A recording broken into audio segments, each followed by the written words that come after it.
Alors, je voudrais revenir, une sorte d'appendice à ce que je disais tout à l'heure, sur le Vav. Parce que beaucoup de juifs aujourd'hui, quand ils récitent le schéma Israël, par exemple, qui est la prière par excellence du juif pieux, qui doit réciter ça tous les matins et en tout cas à la synagogue pendant le week-end, etc.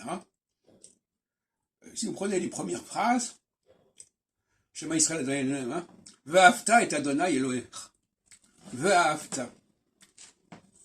Est-ce que vous comprenez que Ve'afta, c'est un futur passé? Parce que Afta, c'est un passé.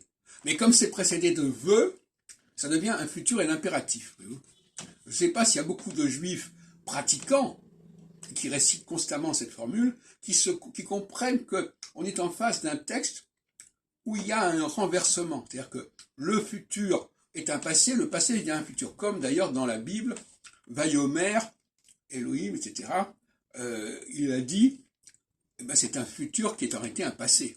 C'est l'inverse. Vayomer, c'est un futur passé, et Ve'afta, c'est un passé futur. Bon, alors, effectivement, il faudrait quand même qu'on sache cela. Et je disais tout à l'heure, dans une autre vidéo, que le non-respect du Vav renversif est la marque de textes bibliques qui ont été rajoutés par la suite. Et le problème, c'est que dans le livre de la Genèse, le premier chapitre de la Genèse, on a ce mélange. J'en ai parlé tout à l'heure, et il faut faire très attention. Quand dans la Bible, on n'emploie pas le Vav renversif, c'est que c'est quelque chose qui a été rajouté.